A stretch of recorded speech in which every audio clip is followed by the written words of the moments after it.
Well, g'day curd nerds. G'day curd nerds. Well, g'day curd nerds.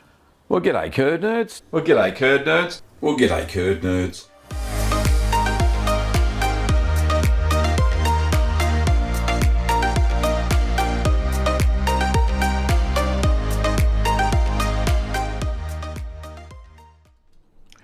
Well, g'day curd nerds. Welcome back. I'm Gavin Weber and welcome to Ask the Cheeseman. This is the weekly show where I attempt to answer your home cheese making questions.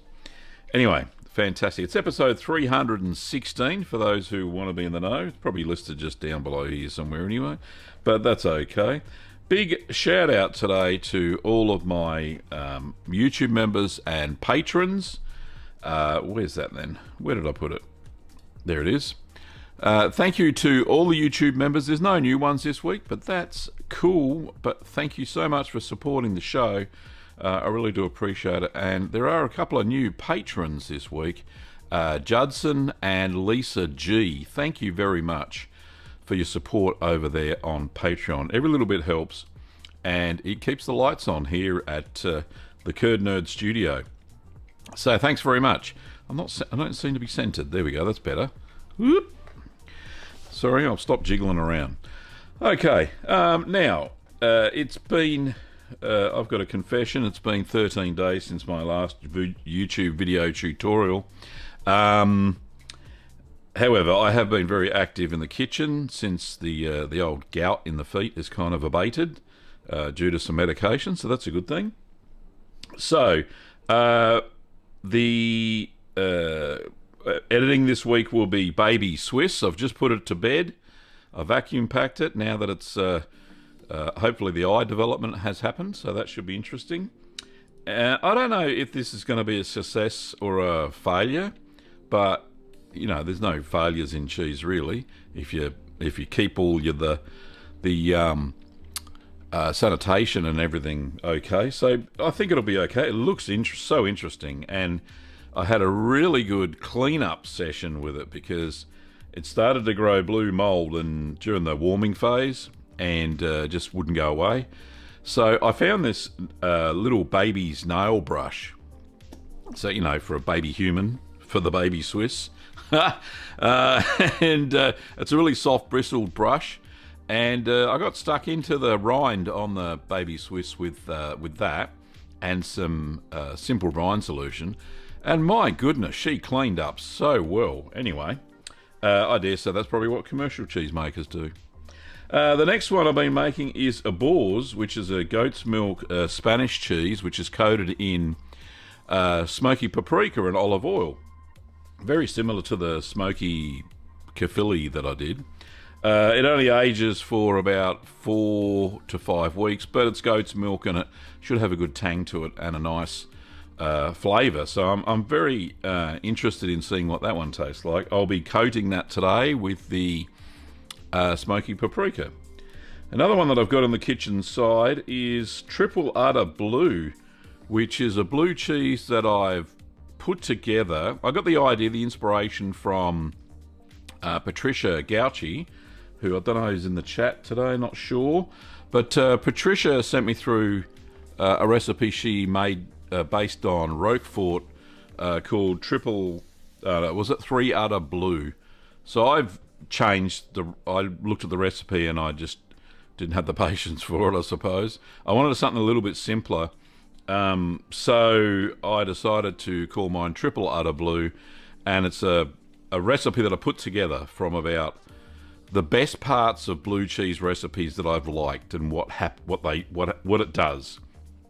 So it should be a firm-ish sort of blue cheese, very loose, knitted together, and it really has come out so well so far. The blue is just starting to grow, so I'm very excited about that. And there will be a Dry Jack update number 2 coming soon. I'll be filming that this week as well. So lots of videos happening. Plus, we've got a new live stream as well. A different format than this one, which is the ask your questions format. Last week on Wednesday, I presented Your Curd Nerd Journey, and some of you caught it.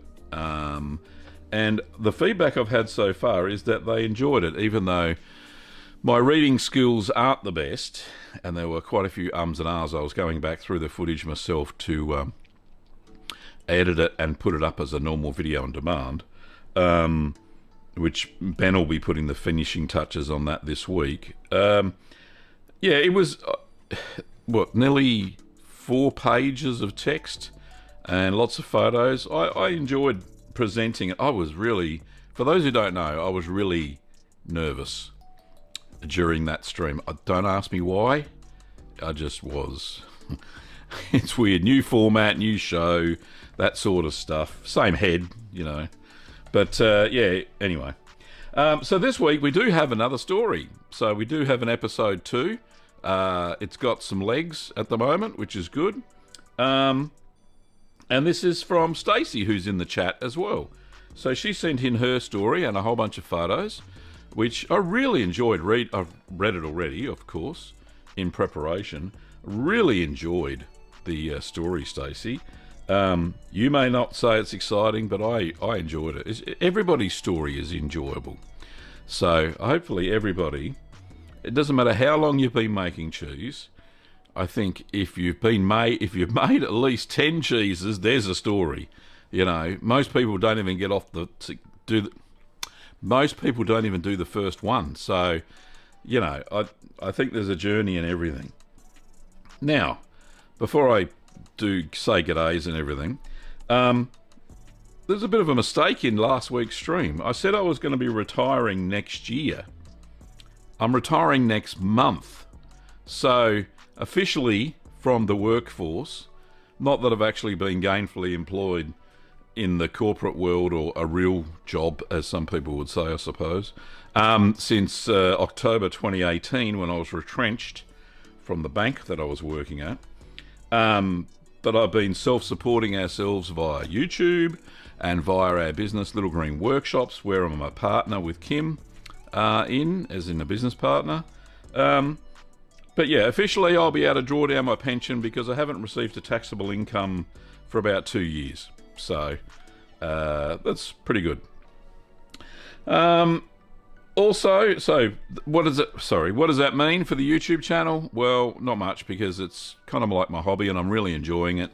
I'm enjoying making the cheese and presenting to you and the live streams, and yeah, it's just great fun. I'm also enjoying doing the Doggo channel. So Hamish and Bonnie the Westies is the channel name for our 2 little West Highland Terriers. And they do comedy skits at least once a fortnight, is kind of the groove we've got into. Kim and I film them. But it's great fun. We have so much fun with them that, so we keep doing that channel as well. Even though it's not monetized, it's just a labour of love, and we'll get monetized eventually on there. Persnickety, thank you for the super chat. Is the light going? No, it's not going to go. It's so slow. Here we go. I'll do it manually. There we go. So that's working. Thank you very much. Testing the blinky blink. Appreciate the $20. I really do. Anyway, I was saying that the passion, the Hamish and Bonnie channel passion project is good fun. Kim's enjoying it. She doesn't understand. She not having done YouTube very much. She doesn't understand how long it takes to monetize a channel. So we really have to curb our expenditure when making those videos. They all cost money. So, you know, we're running a budget of about $100 per episode, depending on lower than that. But that's our upper limit for costumes and props and all that sort of stuff. They may look very simple, but they are not. The last one that we made, which was the magic show on that channel, it took us 3 days to film it, and it took me to nearly 1.5 full days to edit it, because there was so much green screen in it. You may not think for a 3-minute video it would take that long to make, but my goodness. But it was fun. I learned so many new skills. It was great. Anyway, that's enough of me waffling on. Don't forget, we've got the gallery at 30 minutes past the hour. Some great entries this week. Thank you to everybody who sent in gallery photos. And there's a surprise after the gallery for those who get excited about surprises. But yeah, nice. Okay, so let's say g'day. There's lots of people in the chat. We've got 34 people watching now at the moment. G'day to Shauna, and also to Lady Wave. Hello. There's a wave for you from a man, a gentleman. Leslie, hello. I'll get to your question soon, Leslie. Tans. We've also got Kathy F. Pink Floyd. The whole band's here, apparently. So, welcome. We've got Stacey. Hello, Stacey. And Persnickety. G'day, mate. How are you in Texas there? Who else we got here? Herb. G'day, Herb. Also in Texas, I think. Titus. Bonjour. And Yeah. Who else we got here? Robin. Just back from Germany. Very nice. Back to the Czech Republic. Well done, mate. Who else? Not many else. That's it. Hopefully I haven't missed you. That seems to be all that's in the chat today, unfortunately. But yeah, if you're there, Herb says Texas, God's country. History, you should have been your own country, apparently, Herb. I was reading some history about it the other day. Anyway, now there are some questions. If you have a question, as Persnickety has rightly said, don't forget to put 3 Qs in front of it so I can pick it out of the chat. And we'll get stuck into it. So, there is a question here from Leslie somewhere.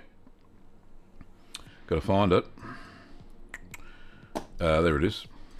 Leslie says, good morning from Wanganui in New Zealand. Just wondering if you have a recipe for a cider rind washed soft white cheese. I have I got a mead washed cheese, which is in the style of Appenzeller, which is a Swiss cheese, which was fairly soft.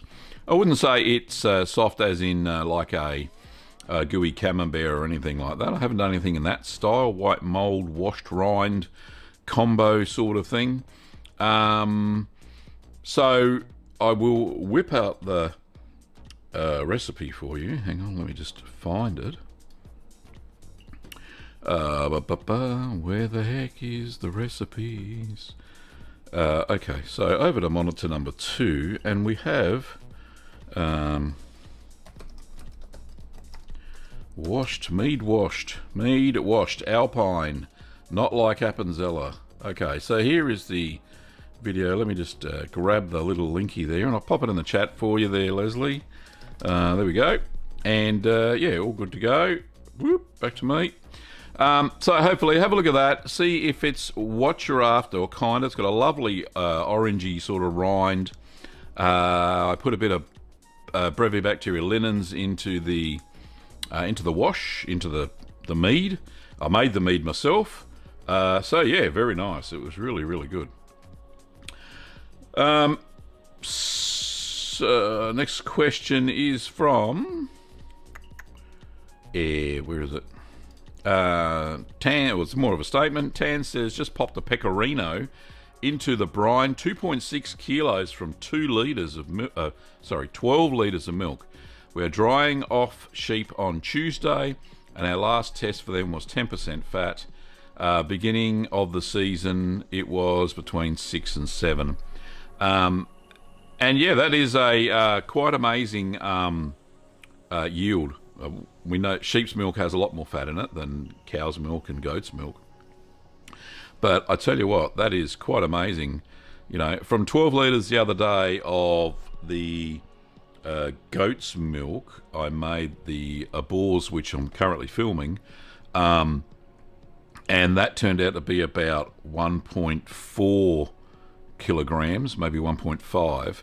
So I had about a 6% yield on that, which was good. But sheep's milk is always so chock-a-block full of solids, so well done. Kathy is making Cantal, which is a French-style cheddar, and seems to be having fun with that. Thank you, Kathy. Who else we go? Persnickety's making Parmesan, or a pretend Parmigiano Reggiano. Shh, don't let the cheese police find out about that. Second Parma, only using 2% milk, failed. Sprayed the cheesecloth and it still stuck and tore.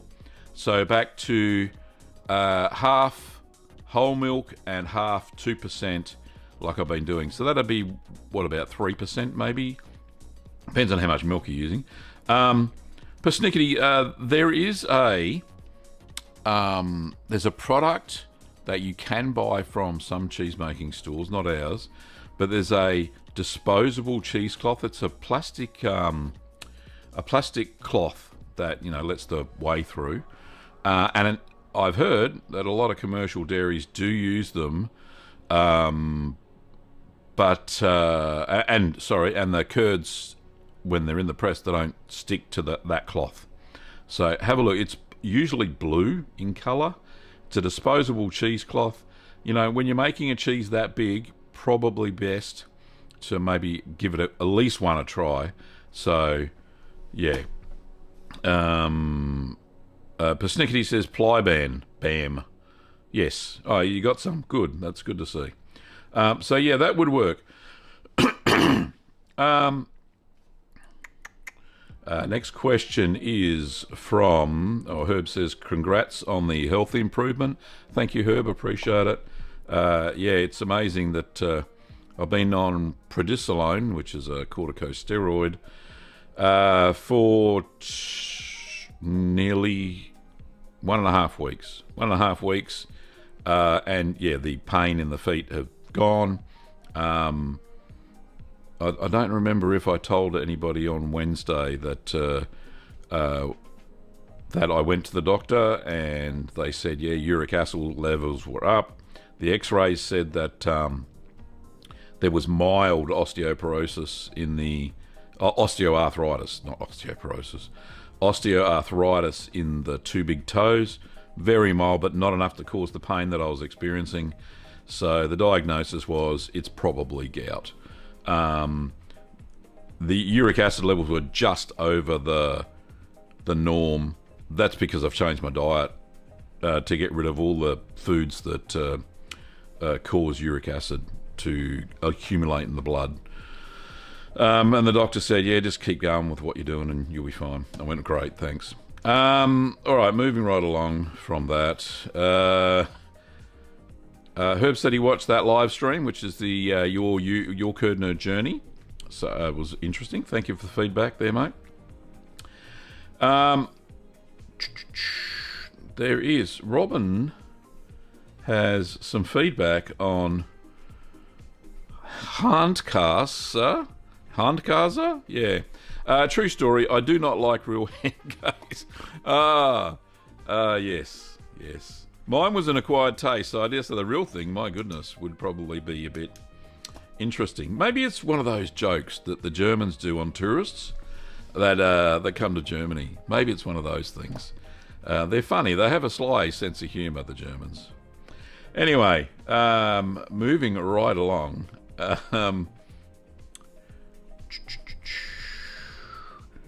Glenn. Hello, Glenn. Love to see you, mate. Stacey says, Herb, to Herb, would love to hear your story as well. You've been around for quite a while. Nice. And Herb says, maybe. Here we are. Whoops. There's a question from Kathy. Kathy says, what are other techniques for cheddar besides stirred curd? Well, there's only two that I know of, Kathy, and that's stir curd cheddar, which is a really basic. It's not really cheddaring, but you get the same sort of flavour and texture, which is quite amazing. And the other one is just full cheddaring. So when you just go onto YouTube and have a look at just how cheddar is made, and I think there's a Business Insider version where they hosted by Claudia. That you will see, or it could be Food Insider, not sure. Yeah, Food Insider, that's the one. Claudia presents how they make cheddar, and they're always in big rectangle vats. They drain all the way out. The curds are left behind. They're in big fingers, we're talking big chunks of curd. And they flip them over during a 2-hour warming period that they keep the vat warm. Yeah, it'd be very interesting. Interesting to have a look at, the real cheddaring process. I haven't been to a dairy where they've made it, but my cheddaring technique is very simple. So go and check it out. Stacey says, could you soak a cheddar in hard cider like ale? Yes, you could. So if you have a look at I've got a couple of recipes that do that. Stacey, I recommend the stout cheddar, which was, well, it's not an ale, it's a stout. But yeah, Go and check out the stout cheddar recipe. Delicious, beautiful, subtle flavour throughout it. If you want to try to get use hard cider, which is, we just call it cider here in Australia and the UK. It's alcoholic cider. Yeah, just soak the curds in the same method that I did with the stout. It was Guinness that I used, and it turned out really nice. And you get a subtle flavour throughout the cheese of the cider. So, Jean says, "Hi Gavin, I recently made some halloumi and added 500 millilitres of cream and 1/32 of a teaspoon of MO30. By crikey, it was delicious and yielded a shade under 1 kilogram. Probably not true halloumi, but it is now my preferred recipe." Thanks, Jean, for that. And I love the little picture of the galah there too. That's very cute. That is a good suggestion. Remembering that in Cyprus they make halloumi out of sheep's milk, goat's milk, and up until only recently cow's milk, when the British brought cows onto the island. And both the sheep and the goats, sometimes it's a mixture of both, have a very high fat content. So real halloumi that you get from Cyprus, of course, does have a higher fat content than the milk version that I use. So yeah, it's probably a good thing that you did add some cream. A little bit of culture. You got to remember that they actually start off using raw milk, so it's slightly acidified and has some lactic bacteria enzymes in there. So you probably did yourself a favour by adding some starter culture as well. But remembering, because we heat it up so hot, all those lactic bacteria are dead. By the time we get to the cooking phase, or keeping the whey at about 90 degrees Celsius. Don't know what that is in Fahrenheit, but yeah, 90 degrees Celsius is about the temperature the whey is brought up to before you put the slabs of halloumi into it so they can cook, and then when they're cooked they float back up to the top. Anyway, it sounds like a very interesting recipe, Gene. Thank you very much for sharing, mate. Tan says, "Do you know if it's safe to make cheese with a thermoduric grade in the milk, and does freezing kill it or lower the numbers?"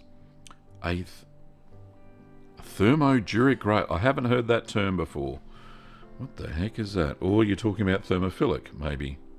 Let me just see if I can do a googly search and we'll find out what the heck's going on there. Thermoduric bacteria in milk. What the heck is that? Thermoduric bacteria are heat resistant and able to survive at the pasteurization temperature and have the potential to cause loss of quality and shelf life in foods. There you go.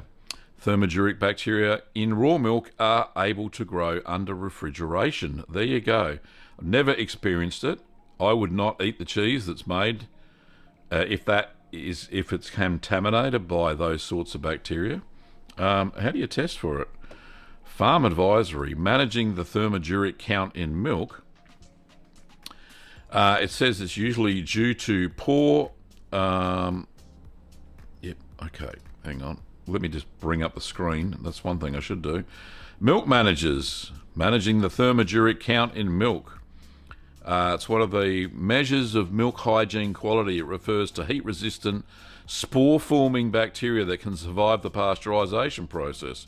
Whilst most bacteria in milk are killed by pasteurization, other microorganisms such as bacillus and colostrum, which are present in the form of spores, can survive temperatures up to 65 degrees Celsius. The thermoduric count is of importance to milk producers, as a high count can reduce the shelf life of milk and milk products and cause them to spoil. In recent years, some producers have added thermoduric count to their payment schedule, and so if it is above a certain threshold, a penalty will be applied. The threshold varies depending on the processor. Some incur penalties once the count is over 1,000 cells per milliliter. Okay, what does it do though? It can be attributed to poor maintenance and cleaning of the milking parlour and milk cooling storage facilities. Sources of the bacteria are housed in cows, including slurry, silage and bedding, and for grazing cows Soil is the main source. There you go. So it's not very good. It can spoil the milk and the cheese. How do they get rid of it? Everything's got to be clean, basically. Alrighty, so there you go. That is, sorry, I don't know if you can read that, but hopefully that you learn a bit. I learned something, goodness me. There you go. So how do you know it's safe? Well, you don't, unfortunately. You don't know if it's back in your milk if you're using raw milk. If you're using pasteurised milk, they've tested it, the processor, so you're good to go. So use pasteurised milk if you can, if you don't want thermogenic bacteria in your milk. Not good. All right, thanks for that, Trans. Very interesting question. Jean has a super chat. I don't know why the light's not going off. I did test it before we started, but here we go, Jean. Thank you so much. Says, hey Gav, the galah is back. Could you comment on my vac-sealed cheddar, 12 months old? It had a lot of white on the surface. Oh, there we go. It worked by itself, finally. Had a lot of white on the surface and was also quite wet between the cheese and the plastic. Yes, I can comment on it. As cheeses age, they lose moisture, and a lot of cheeses like cheddars are cloth banded, so they can the moisture can evaporate, and the cheese firms up and dries out as it ages. When we vacuum pack those cheeses, the moisture's got nowhere to go, so it pools in the bag basically. So good maintenance practices are, as the cheese is aging, that one's at 12 months. I would highly recommend that at least at the 6-month mark, take it out of the vacuum pack bag, let it air dry for about a day, and then re-vacuum pack it, and then you'll get rid of some of that moisture loss and you won't get any build up in the bag. Hopefully it would have tasted fantastic. I've had that happen early on in my cheese making journey, and I just tended to just rub off that white cheese. It looks like it's cheese, but it's got moisture in it. So just scrape that off with a flat blade knife and you're good to go, and then put it back into the cheese cave. No dramas at all. And thank you, Jean. I really appreciate the $15 Aussie. That'll go a long way. Nina, good morning, Nina. Thank you. And you sent in a little video thing. We'll get to that too. Stacey said, is Bernard still around? I'm so impressed with that young man's skill in cheese making in previous episodes I've binge watched. I actually haven't heard from Bernard for a long time. And unfortunately the show clashes with his attendance at church, so I haven't heard from him. I don't know if he's still making cheese. It might be good to reach out to him, so I'll write a little note there, see if I can contact Bernard. He was a nice young man, and he always sent emails via his mum's email account, so I knew it was him. But thanks, Stacey, for going back and reading the viewing all of the back catalogue. You know, there's 316 episodes for you to enjoy. It's like watching a cheese making lesson every week, isn't it? Lisa, oh, that's time for the gallery. Oh, we'll get to that and do Lisa's question first. Hi Gavin, I made your Calchago yesterday. I'm excited to try it. Patience is the hardest part of cheese making. Indeed it is, Lisa, and I'm glad you made it. I was thinking of remaking it the other day, that video. Same recipe, but using... where is it? Come here. No, I can't get it out. There's a mould. Tracy from cheeseneeds.com sent me a Manchego mould. So, yeah, that'll be interesting to use the right mould this time. Okay. Done that one. Right, so... where is the gallery? The gallery this week is brought to you by you, the Curd Nerds, who sent me in pictures. Let me just bring that up. Here we go. No. Oh, yes. Well, nearly. Right, here we go. So, the first one is from Becky this week. Becky Stelzner over in South Africa. I haven't seen her online. She says it's pretty late in the morning. Early in the morning for her. Like, we're talking midnight, 1 o'clock in the morning. Says here, Dear Gavin, although I have not been watching your live streams live due to the time slot, I do watch them the next day and hope you can deal with some questions in one of the streams. Yep, we can do that. I had a near disaster with the Guidos that I was making last week, and in trying to deal with it, some technical questions came up. The part of it that wasn't my doing was that the water mains were shut off while I was making the cheese due to a pipe burst from stolen valves. It's not very good. It took the city water department 36 hours to replace the pipe and valves. No water for 36 hours. The immediate problem was that every time you handle the curds or cheese, you have to wash your hands. Yep, that's what I do. The water that was in the water jacket pot worked for rinsing off the soapy hands, but that ran out after a while. We have tons of hand sanitizer left over from COVID, but I didn't want to use it because it probably has perfumes and other things in it.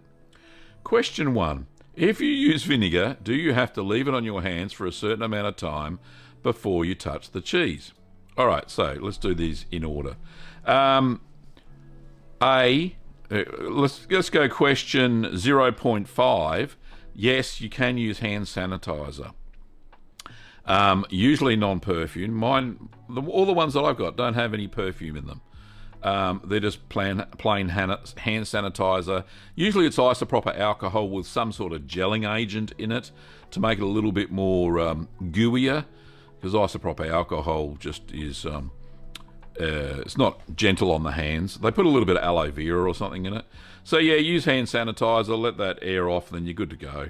As long as your hands aren't dirty, right? So if they've got dirt and stuff all over them, unfortunately hand sanitizer is not going to fix anything like that. So question 1 is, if you use vinegar, do you have to leave it on your hands for a certain amount of time? No, I just spray the vinegar on all over my hands before I touch the cheese, and then wipe it off with a clean tea towel. Flick off the excess, of course, and then you're right to go. And then touch your cheese, and you're all good to go. Question 2 is, we have some isopropyl alcohol. So if it is 90%, what is the other 10%? It's just water. And if it is water and the alcohol evaporates, is this a better option? Yeah, it is, but it's a bit harsh in your hands. It tends to dry out your skin. And your skin can start cracking if you use it excessively. It's rubbing alcohol, basically, is what it is. Rubbing alcohol also has a tiny little bit of oil, some sort of oil in it as well. But it can be beneficial. Basically, all evaporates. But like I said, if your hands have got any sort of dirt on them, it's better to wash them with water. Okay, so moving right along. It says the part of it was my doing was that I intended to make a fresh batch of brine to brine the cheese with. What was in the fridge previously had goat's cheese in it, and it smelled like goat's cheese. And you can't make brine without water. So I got focused on driving around looking for bottled water, sold out by the time in most places, and I forgot about using whey, which I put in the fridge to use for my oatmeal. When I remembered that, I went back to making the whey with the brine, so the cheese did get brined, although the cheese was in the press at 5 p.m. and didn't get out into the brine until 9 a.m. the next morning. It may have been left too long without getting salted. That is a good solution, yes, use the whey as the brine. Now, there may have been some excess lactic bacteria development. The acid would have kept developing. The bacteria would have kept consuming the lactose because there was no salt to inhibit it. So you may have a more sharper, crumblier Guidos than expected. So that said, though, once you've got it into the brine, you'll be fine. All right, so the next question, there's quite a few questions here. If you put cow's milk cheese into brine that had goat's milk cheese in it, will the cow's milk cheese pick up a goaty flavour? No, I don't think it will. Question 4, how long can a cheese remain unsalted before lactic acid becomes too much? I'm hoping this doesn't become crumbly. It probably will. How long? usually the brining after the pressing and your curds consolidate, which the picture is, which is a good looking picture of a nice consolidated curd.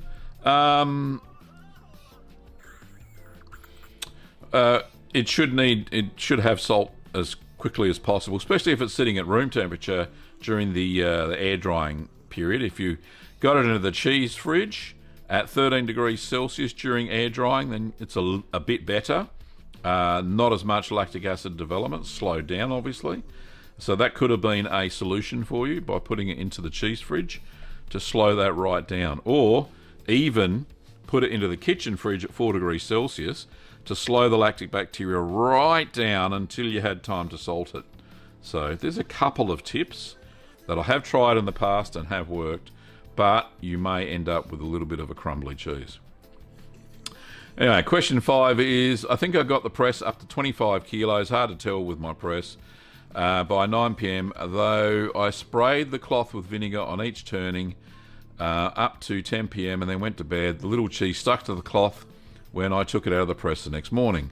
With high kilogram pressings, what is the maximum time it should sit at that weight without removing the cloth and redressing? So with those styles of cheese, because they're cooked at a high temperature, the curds tend to stick together really, really well, and on the cheesecloth, I would only leave it 6 hours between flippings, if that makes sense, especially if you've got a long time for the final one to close the rind. If you're using a cheesecloth, then yeah, absolutely. Remembering that Parmigiano Reggiano, it doesn't have a cheesecloth when they make it for real, and Guido's is kind of based on that, very loosely. And those thermophilic style cheeses usually all are in a mould or a hoop, no top and bottom, just the sides, and they that's the way they're pressed. They don't use cheesecloths per se. Sometimes they do, but a lot of high temperature ones you can use the plastic cheesecloth, and that alleviates the issues fully anyway. Becky goes on to say, in the end, the cheese looks fine and is drying off until I can wax it, but any answers to add to the knowledge base so I can deal with problems in the future? Thank you so much for all your help and all you do for us, Becky. Thank you, Becky, and I appreciate you sending in all those questions. Very interesting. Very interesting. Loss of water during a cheese make. Not very much fun at all. Okay, Colin has a question. Do we have? There's Colin's cheese. Colin Lowe from Western Australia in Albany had a chat to the old bloke the other day. Nice man. Says, hello Gavin, I wonder if you could cast an eye over this cheese. Made just over 1 month ago. It's on the lines of a wine-washed Hispanico, which is kind of like a Calchago. Because of the few problems I'm having and also running out of cultures, I used Brown's Cultured Buttermilk, which is a brand over there in WA. The wheel didn't have any bulging and just a slight give, but look at all the holes. Colin. P.S. I did have a very small nibble and the taste is sweet. Right, so because you use cultured buttermilk, this is a bit of a problem, right? Because cultured buttermilk is cultured with aromatic mesophilic. Now, aromatic mesophilic culture has a lot of gas production. So the eyes, it's very hard. It's a bit of a blurry picture, very hard to determine. Partly looks like mechanical holes, all right, and partly looks like gas production from the aromatic mesophilic. Now, you use, if I remember rightly, over there you're using pasteurized milk, so I don't think it's an issue from late blowing from using raw milk, which this sometimes happens. It's only a month old, so there's no fissures, but it does look late blown to me. And it could be because of the buttermilk culture that you use, Colin, unfortunately. I don't know if I'd eat it, personally. But, you know, each to their own. If you want to eat it, that's your, you know, you go for it. But personally, if I looked at this, and it's only 1 month old, I'd be going, yeah, it might be going to the chooks. So, which is chickens here in Australia. So, Colin, sorry to break it to you, probably late blown due to the buttermilk. I wouldn't use buttermilk, culture buttermilk again from the supermarket because you just don't know what you're going to get. Colin goes on to say, P.S. My sous vide cooker arrived today and doesn't have the functions that yours has. Very basic, but I guess it'll do. Hey, as long as it heats the water and keeps it at a constant temperature, Colin, I think it's good to go. Anyway, thank you, mate, for sending in your photo. And it's the same one. Next is from Nina, who's in the chat. Hello, Nina. Says, hi, Gavin. Sharing photos of my farmhouse blue. This one didn't work. I made this cheese following your recipe several times, and it's always been great. This time there was trapped whey, and I put it down to either using MM100 instead of MA11, or that the it pressed wonky. Probably one half didn't press out enough whey. Okay, this little weeping bit, that's very unusual. Says, I'll send a video separately which shows how spongy it is. It's been aging for about 3 to 4 weeks. Cheers, Nina. We should be able to see that video in a second, but yeah, there's not a lot of mold growth, and you're right there. It is a bit wonky, isn't it? Yeah, not constant pressure. I think that may be the issue, but then you get a crack in the middle, so it's drying out on the surface.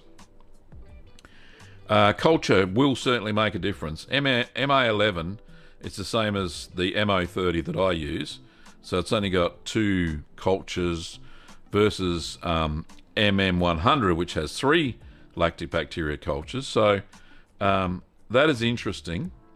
But why there's trapped whey? Yes, I think it's definitely pressing.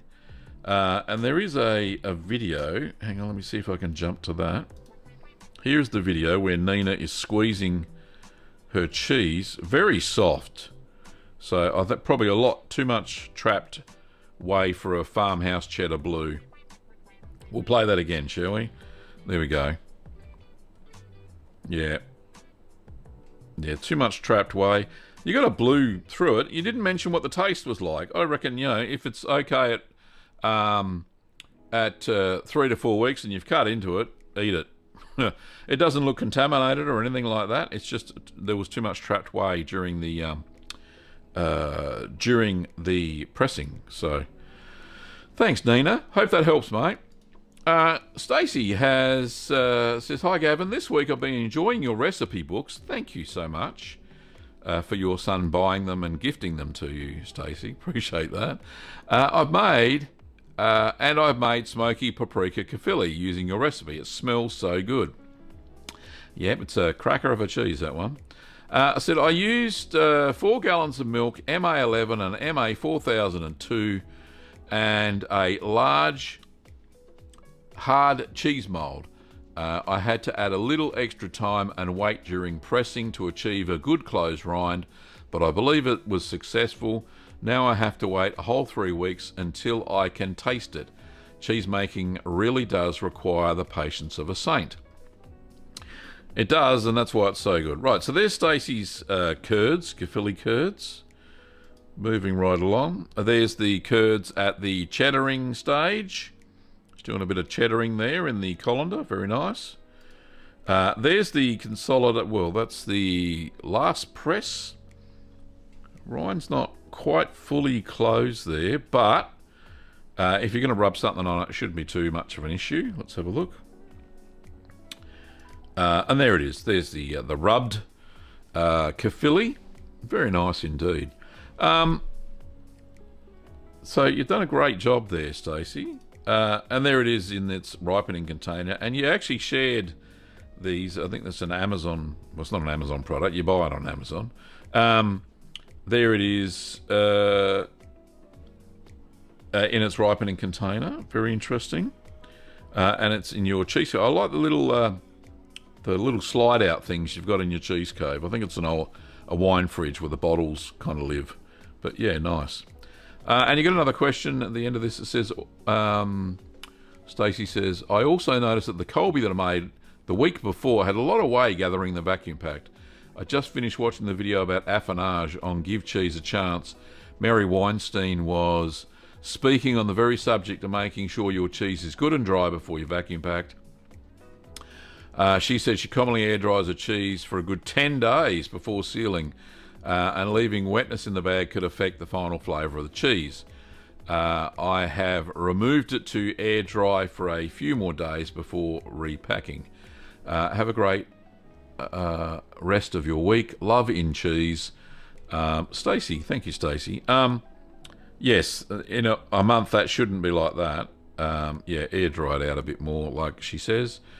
10 days air drying. Well, yeah, you can do that in the cheese fridge. I wouldn't do it on the at room temperature because you get a little bit too much lactic acid development and get crumbly cheeses. But 10 days at 13 degrees Celsius air drying, that would be fine. Especially you got some airflow in the cheese fridge, which a lot of us don't. My cheese fridge is like stagnant, so there's no airflow in there at all. So air drying at 13 degrees Celsius leads to some issues unless you get a little fan in there, which some wine fridges do. They have a fan that circulate the air within the fridge. So yeah, it's good advice that the cheese has to be completely dry before you vacuum pack it, or you're going to get this sort of whey coming out. Like I said, cheese breathes. And there's Nina's blue cheese again. Now, Nina's got a little bit... I thank you. Before we go on, let's just freeze that. Thank you to Stacey, Nina, Colin, and Becky for sending in those photos. I appreciate it. And then Nina has an update on her cheese. She says... hang on, let me just get back to this. Said, thanks, Gavin. I didn't eat it because it didn't smell the best. So the whey has gone a bit funny. By the sounds of it, so that extra whey in the cheese. Anyway, how do you send your photos to me? Well, that is a good question. We go to the channel page. Here we are. Boop. So go to Gavin Weber. Oops. It doesn't matter which tab you're on. These are all tabs, by the way, if you didn't know that. So, yes, we go to this bit here. Do you want to become a curd nerd? Love eating cheese and can't get enough? Well, you're in the right place. Oh, sorry, this channel is for you. I was close. Down here, when you click on this bit, I'll do it again. Here we go. So this bit here, your little hand, you can do this on iOS as well. It's just got the links that I've got on the channel to the Curd Nerd newsletter, shop, littlegreenworkshops.com.au, and the Patreon page. Down here, view email address. That's where I would love you to send through your photos for the gallery for Ask the Cheeseman, or for the Wednesday show, your Curd Nerd journey. Yeah, if you've got a story and some photos that you'd like to send in for me to read out on a Wednesday night or Wednesday morning, wherever you are, I would love to do that. So send them through. So it's just there. So for those who aren't 100% sure about what this Ask Your Curd Nerd journey is, let me just go back to there. Whoop. And I've got a little thingo that tells you what it's all about. Here we go. So on Wednesday, it's not called Your Cheese Journey. I better update that. I go live at 1900 Australian Eastern Standard Time, where I read out your Curd Nerd journey. The premise is, tell me about your cheese making journey so far. How has it changed your life? And how did you get started? And what were the ups and downs along the way? So yeah, a good story is worth at least 1,000 words. So no longer than that. It's usually about 2 A4 pages on Word, up to about 5 photos, and it'll be read out during the live stream. I'm trying to do 2 stories per episode, but we've only got 1 for next week. So after that, we'll just do some basic Q&A for those who can't get onto the time for this stream. So send them through to Gavin at littlegreenworkshops.com.au. would be fantastic. So please do that. If you've been making cheese for a little while and you've got an interesting story to tell, even if you don't think it's interesting personally, once you write it down, you're going to go, my goodness, I've come a long way since I first poured milk into that very first vat and added some rennet to it. So give it a try. All entries accepted. And yeah, thank you so much. Alrighty, so I did say, we've got 9 minutes to go. I did say I had a surprise. The surprise is I'm going to throw 5 free memberships into the fray. There we go. Here they come. For those who want some free membership for a month, 1 month, you get all the perks that you would normally get a young membership, not fresh. So thanks for picking those up, everybody. Thanks to Chelsea, Nightmares at the Table, Bree Schnell, Kerry Harburn, and Bruce Neely, all lurking in the background there without commenting in the chat. Congratulations on picking up those gift memberships. You get early access to videos. You get nice little emojis on your in the chat. And what else do you get? Yeah, some behind the scenes occasionally. So yeah, it's all good. Okay. How do people pick them up? You've got to go into YouTube settings and automatically accept free gift memberships. That's how you do it. So go into your YouTube settings there, Kathy. Okay, so is there any more questions before we go? Robin says, completely not hypothetical, is there a cheese you can make and taste in 5 days that is not paneer, queso, or cream cheese? Indeed, there is.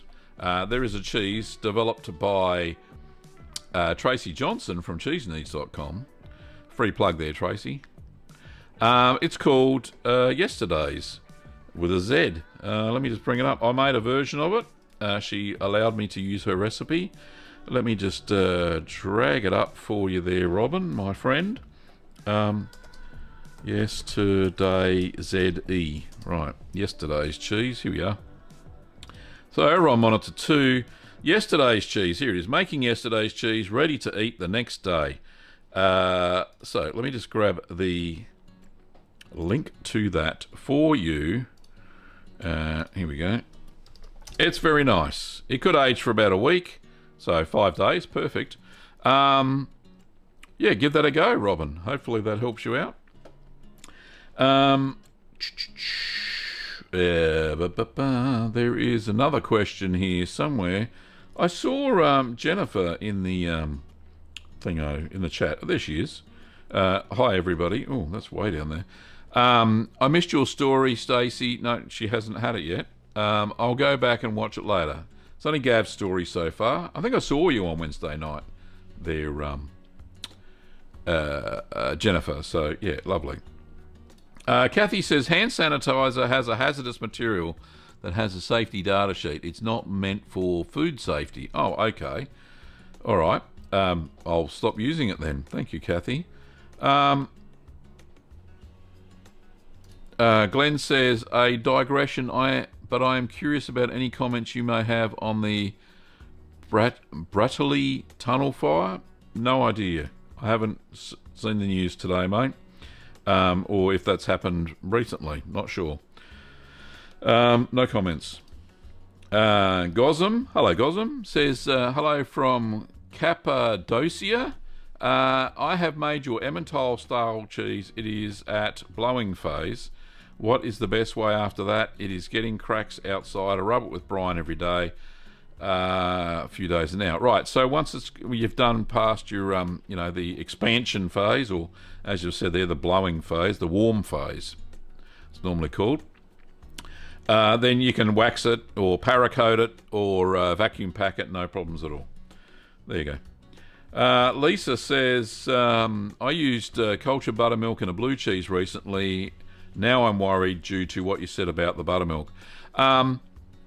Lisa, I wouldn't be worried. I made buttermilk blue, which has a fairly high percentage of buttermilk in it, and that was intentional. I knew exactly what it was going to do.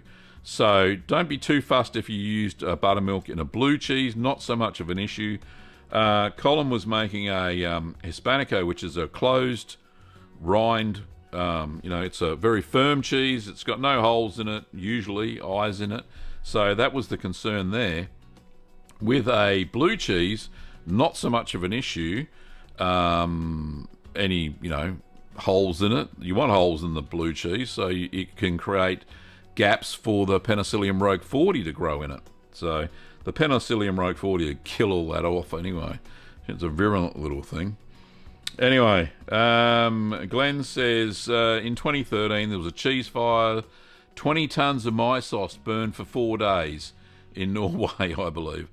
Yep, it's pretty fatty stuff, I suppose. When you cook the my sauce down, or the whey down to create my sauce, basically all you've got is some proteins left. Yeah, you put enough heat on it, she'll cook. So it's got a lot of lactose, sugar burns. We all know that, so that'll be cool. No idea. I didn't know about it, Glenn. But thanks for bringing that to my attention. Alrighty, Curd Nerds, we've got 3 minutes left. That's the end of the show for this week. Don't forget to catch me on Wednesday for the other live stream. Different show, different format.